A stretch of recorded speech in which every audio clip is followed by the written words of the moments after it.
할렐루야. 네, 좋으신 하나님 찬양합니다. 토요일 아침에 또 함께 예배할 수 있어서 너무 감사하고 또 사랑하는 귀한 성도님들과 함께 이 자리에 이 시간에 있는 것이 하나님의 은혜라고 고백합니다. 여러분도 그러시죠? 어떤 분은 그러실 수 있을 것 같아요. 뭐 해당 사항이 많이 안 계시겠지만 하루 중 일주일 내내 일하고 토요일 날 하루 늦잠 잘 수 있는 이 시간인데 이 시간까지 나와서 예배해야 되나? 라는 그런 마음이 들 수 있겠지만 그러니까 이 시간이 더 소중한 겁니다. 그 귀한 시간까지도 하나님께 드릴 수 있다는 것이 얼마나 감사한 일입니까? 그러한 마음으로 우리가 예배해야지. 일주일에 한 번 쉴 수 있으니까 그날 푹 쉬어야지. 물론 푹 쉬는 것도 좋겠죠. 하지만 더 좋은 것은 하나님께 드리는 것입니다. 그러면 하나님께서 더 힘을 주실 줄 믿습니다.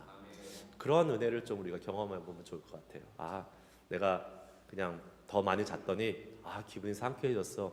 물론 그러한 육신의 회복도 중요하지만 내가 잠을 좀 덜 자고 주님께 시간을 드렸더니 하나님이 많이 잘 때보다 더 힘을 주셨어. 이러한 고백을 우리가 좀 하면서 그러한 은혜들을 체험하면서 살아갈 수 있는 그런 기적 같은 삶들이 우리의 삶 속에 계속 펼쳐질 수 있기를 주의 이름으로 축복합니다. 자, 오늘 우리 주시는 하나님의 말씀의 제목은 불순종에 선고된 두려운 심판이라는 제목입니다. 불순종. 아합 왕이 하나님께서 아람 왕 베나다시 쳐들어왔을 때에 그를 너의 손에 붙였는데 죽이지 아니하고 진멸하지 아니하고 이제 베나닷을 돌려보냈던 그 사건을 이제 생각하면서 하나님께서 회개할 수 있는 기회를 오늘 주시는데 아합 왕이 거기에 이제 반응하지 못하고 실패하는 것을 오늘 우리가 한번 살펴보면서 우리에게 주시는 교훈과 메시지가 무엇이 있을지를 살펴볼 수 있기 원합니다. 사실 오늘 본문의 말씀은 갑자기 뜬금없는 한 에피소드가 이렇게 껴들어온 것 같은 그러한 느낌입니다. 왜냐하면 지금 아합 왕과 베나닷 새벽기도를 계속 같이 하고 계신 분은 아시겠지만 열왕기상 20장은 그 전쟁의 이야기잖아요. 전쟁이 지금 이태에 두 해에 걸쳐서 계속 진행되다가 이제 마지막에 이 아합과 베나닷이 서로 화친을 하고 조약을 맺어서 원래는 다 하나님의 명령에 의하면 하나님의 계획에 의하면 아합 왕이 이 아람 왕 베나닷을 죽이고 멸해야 되는데 그냥 돌려보내지 않습니까? 그 상황이 이제 진행되고 있는 상황에 갑자기 엉뚱한 이야기가 하나 나오는 거예요. 선지자의 이야기. 뜬금없이 선지자의 이야기가 딱 등장하는 겁니다. 그러나 사실은 뜬금없는 이야기는 아닙니다. 왜냐하면 이것을 통해서 하나님께서 아합 왕에게 비유를 통해서 설명해 주시고 그의 잘못과 회개의 기회를 허락해 주시기 위해서 이 선지자의 이야기가 나오게 되는 것이죠. 꼭 필요한 내용입니다.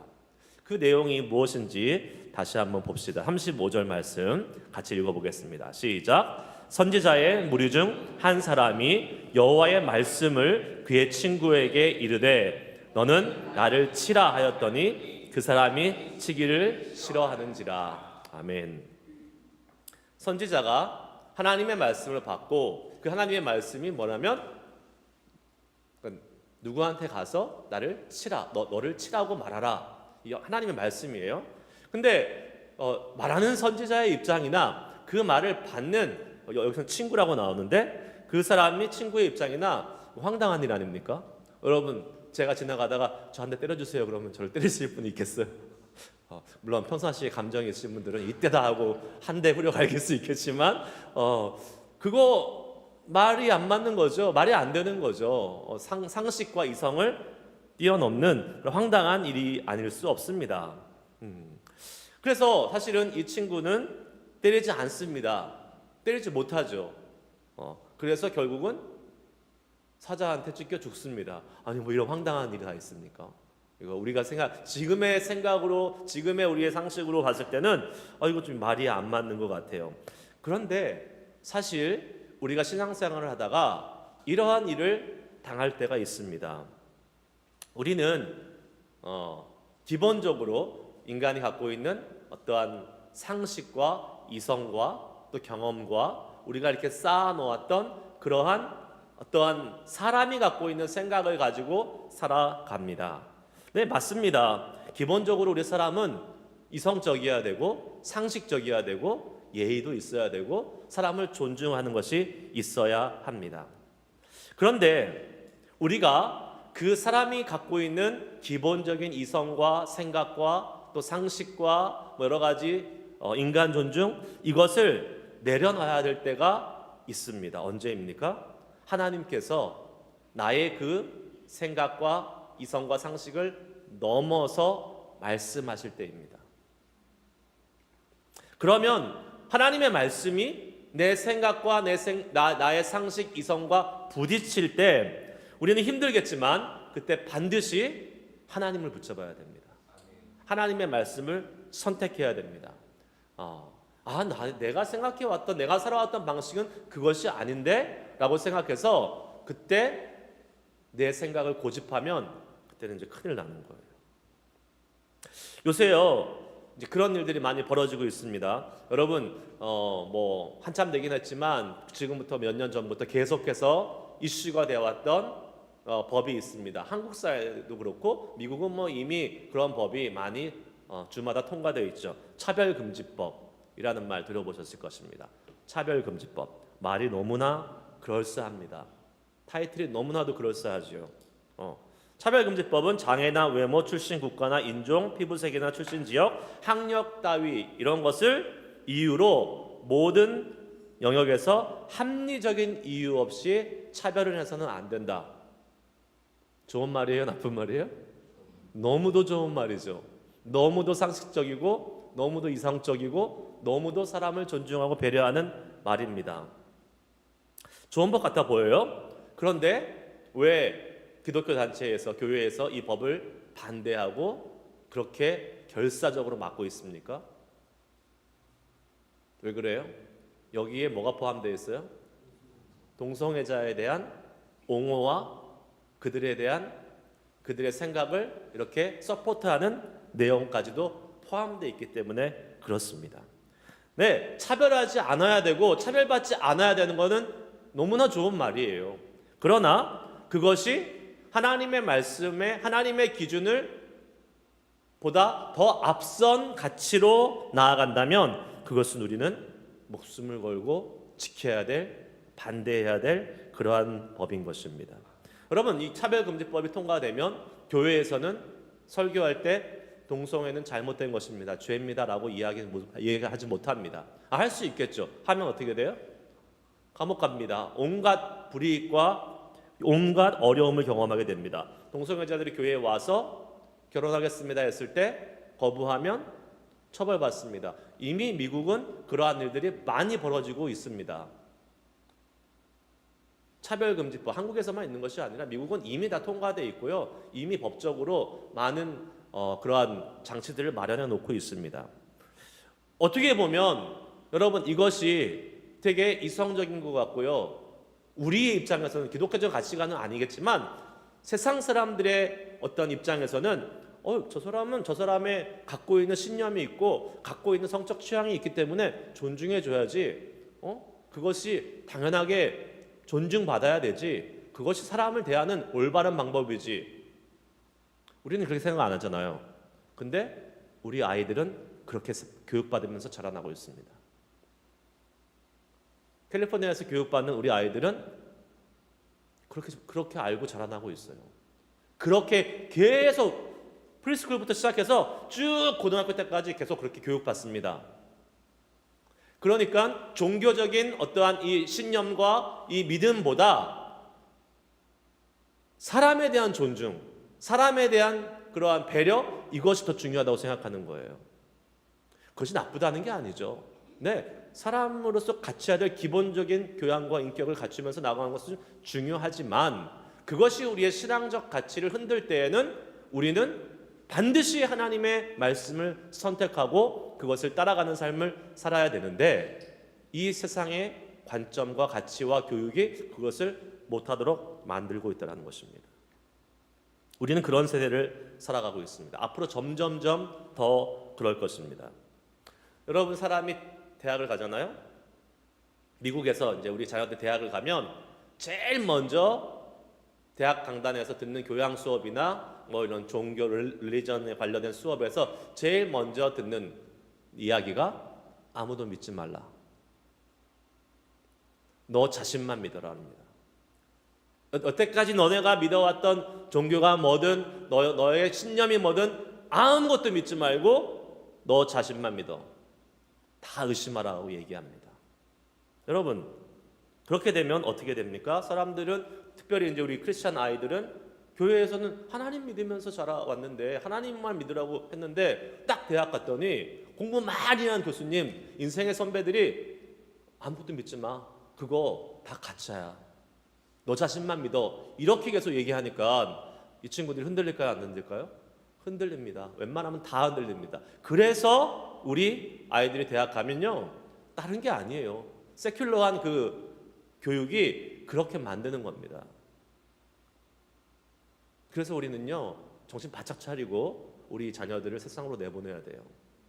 그냥 나이브하게 잘 되겠지. 교회에서 자랐으니까 잘 크겠지? 아니요, 그렇지 않습니다. 세상 무섭습니다. 정신 안 차리고 있으면 금방 세상에 뺏겨버려요, 우리 아이들.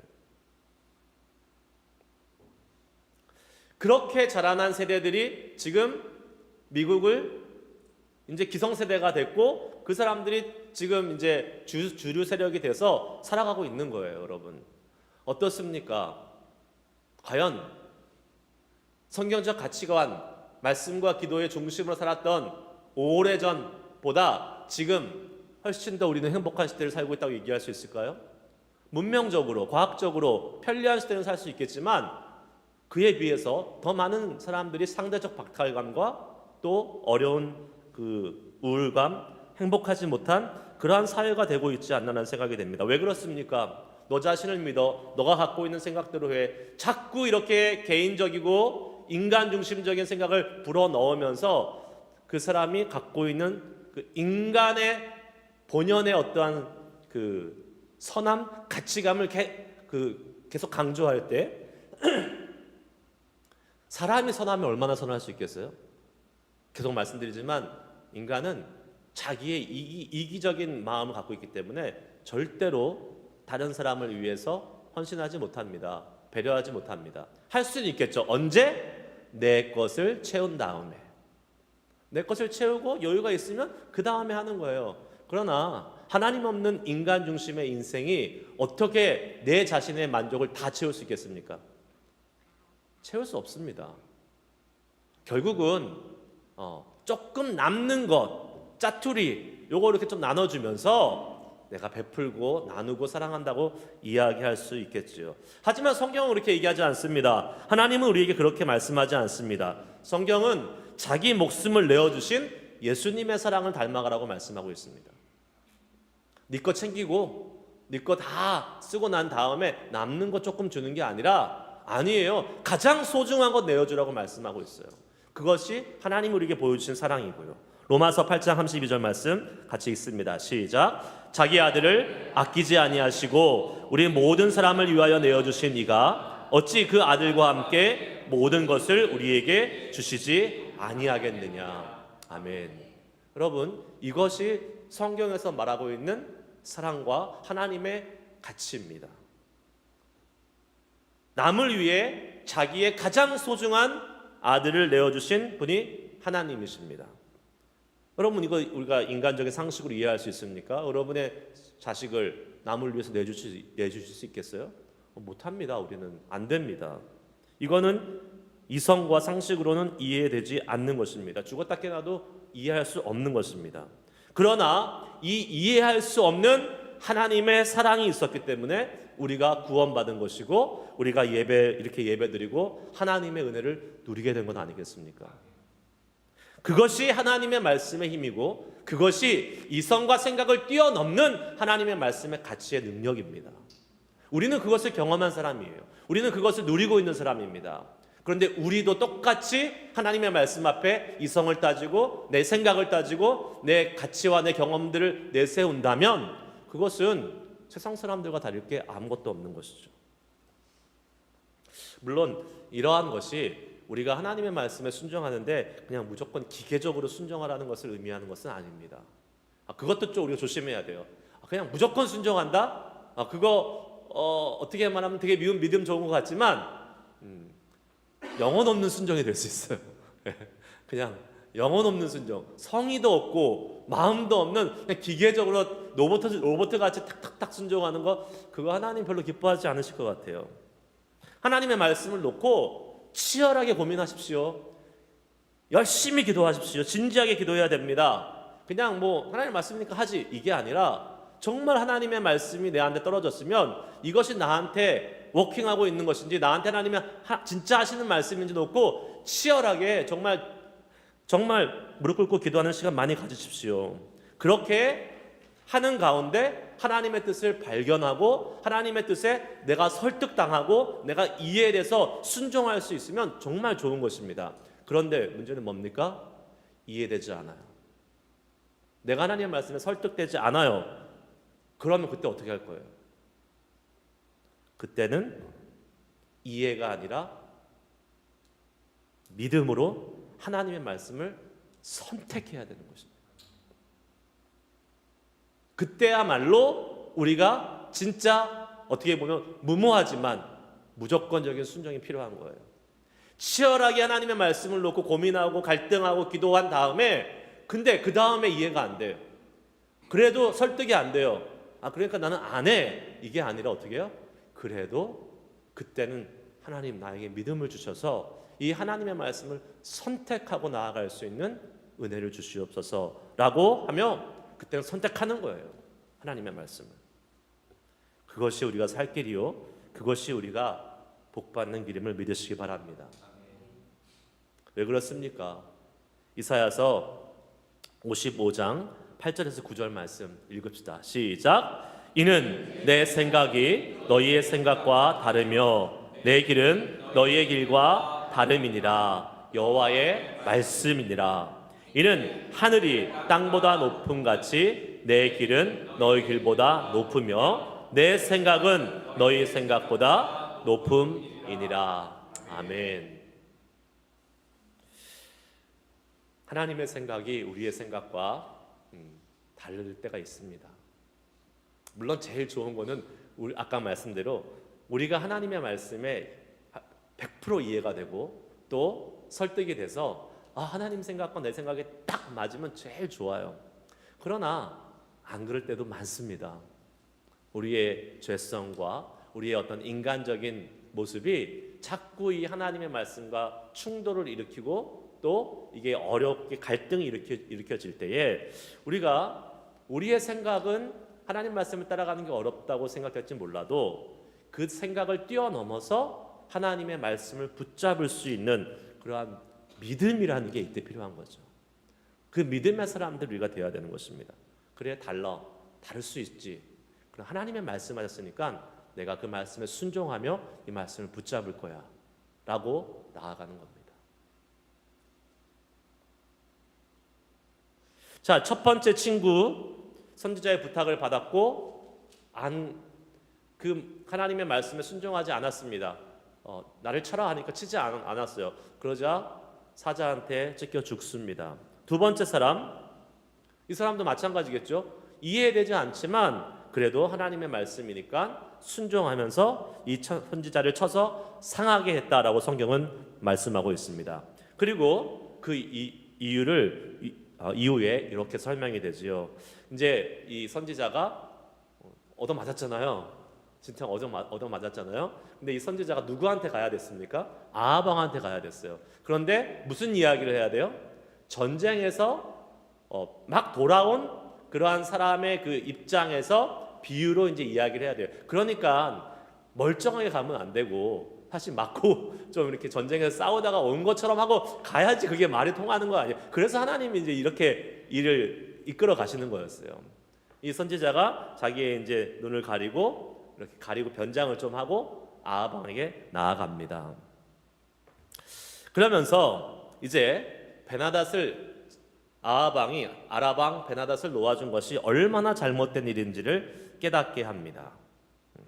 오늘 말씀 다시 한번 읽어볼게요. 38절에서 40절까지 읽습니다. 시작. 선지자가 가서 수건으로 자기의 눈을 가리어 변장하고 길가에서 왕을 기다리다가 왕이 지나갈 때에 그가 소리질러 왕을 불러 이르되 종이 전장 가운데에 나갔더니 한 사람이 돌이켜 어떤 사람을 끌고 내게로 와서 말하기를 이 사람을 지키라. 만일 그를 잃어버리면 내 생명으로 그의 생명을 대신하거나 그렇지 아니하면 내가 은 달란트를 내어야 하리라 하거늘 종이 이리저리 이를 볼 동안에 그가 없어졌나이다.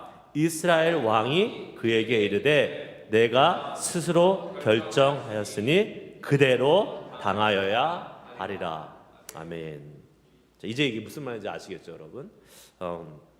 선지자가 전쟁에서 돌아온 사람처럼 변장하고 이제 왕을 만났는데 왕에게 이런 얘기를 합니다. 내가 전쟁에 갔더니 어떤 사람이 포로를 나한테 맡겼어요. 그런데 그 포로 잘 지켜야 된다고 얘기했는데 만약에 그 포로를 잊어버리면 너가 죽거나 아니면 큰 돈을 변상해야 된다라고 이렇게 이야기했는데 제가 여러 이 일 저일 보다가 이 포로를 놓쳤습니다. 어떻게 하면 좋을까요? 이렇게 아합 왕에게 물어보는 거예요. 그러니까 아합 왕이 아니 너에게 맡겨진 그 포로 지키는 일을 네가 잘못했으니까 너 책임이야. 그 결과에 합당하게 뭐 죽던가 변상을 하던가 해야지. 이렇게 딱 이야기를 한 것이죠. 분명히 여러분 아합 왕은 포로를 잃어버린 이 사람에게 선지자에게 거기에 대한 합당한 책임을 지라고 이야기를 했습니다. 그러자 선지자가 뭐라고 얘기합니까? 아합 왕 당신이 바로 이 포로를 잊어버린 사람이라고 이렇게 설명을 해줍니다. 그러고 났더니 아합 왕이 깨달은 게 뭐예요? 내가 지금 방금 이 사람에게 당신이 행한 그 일에 대한 책임을 지라고 뭐라고 했어요? 내가 스스로 결정하였으니 그대로 당하여야 한다라고 이야기를 한 것이 생각난 것이죠. 자기 입으로 자기가 받아야 될 그러한 벌을 인정해버린 셈이 된 것입니다. 이것이 아합 왕의 모습을 빗대어서 이야기한 것이고 아합 왕은 자기의 입으로 자기의 죄를 인정해버리고 이제 꼼짝달싹 못하게 된 거죠. 자기가 죄인이라는 사실을 고백할 수밖에 없었던 것이죠. 그때에 아합 왕이 어떠한 반응을 합니까? 43절 말씀 한번 읽습니다. 시작. 이스라엘 왕이 근심하고 답답하여 그의 왕궁으로 돌아가려고 사마리아에 이르니라. 아멘. 자, 지금 아합 왕이 깨달았어요. 그 사람이 나구나. 그리고 내가 잘못했구나.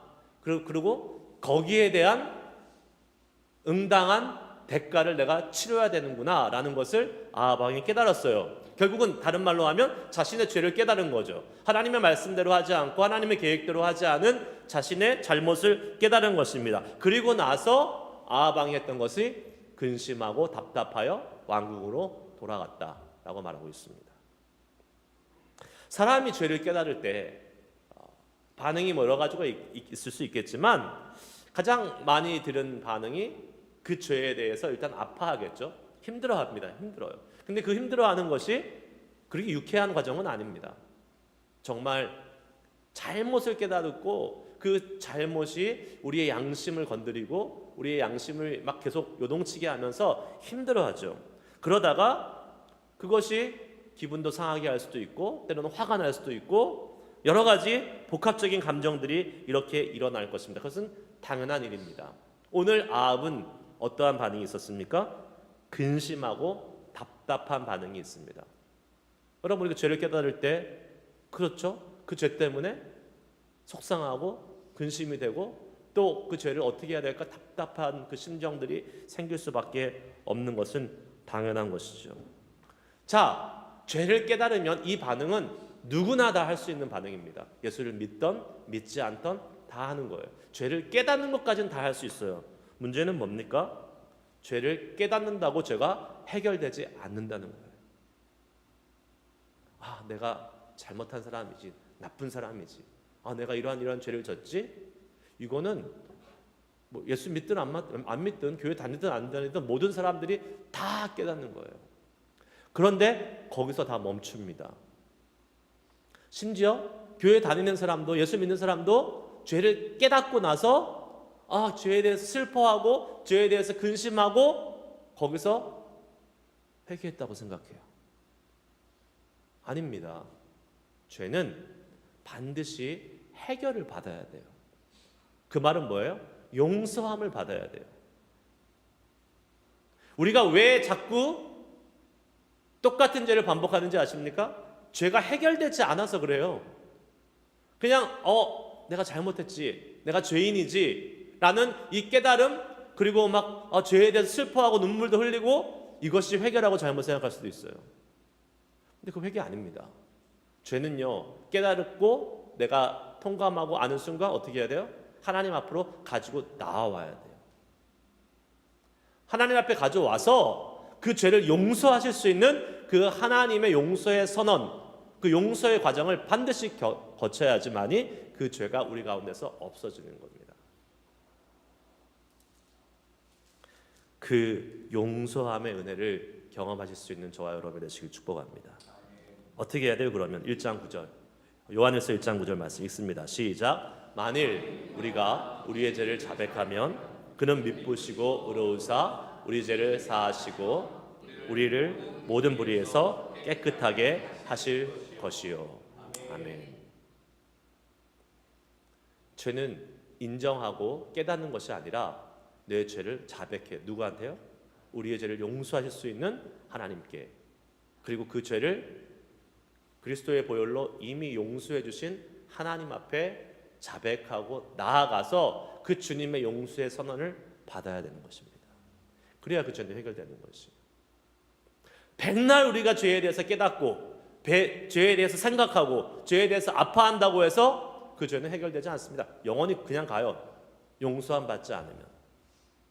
근데 그 용서함 받기 위해서 반드시 필요한 것이 우리가 우리의 죄를 자백하고, 자백한다는 말은 뭐예요? 주님 앞에서 인정하고 주님의 도우심을, 용서하심을 구한다는 것 아니겠습니까? 그러면 어떻게 돼요? 그는 미쁘시고 의로우사 우리의 죄를 사하신다. 나는 이렇게 죄가 많은데 주님 앞에 나아갈 수 없어. 나는 이렇게 많은 죄를 졌는데 또 이렇게 끔찍한 죄를 졌는데 주님 앞에 나아갈 수 없어. 아니요. 죄를 용서받는 것은 우리의 그 고백에 의해서 용서받는 게 아니에요. 물론 하나님은 그 고백하라고 우리에게 요청하셨지만 그것은 우리가 해야 될 당연한 일이고, 우리가 죄를 용서받는 것의 근거는 뭐예요? 하나님의 미쁘시고 의로우심입니다. 신실하신 하나님, 우리가 우리의 죄를 자백하면 우리를 모든 불의에서 깨끗하게 하시겠다고 말씀하신 하나님의 신실하심, 의로우심, 그것 때문에 우리가 용서받는 것이에요.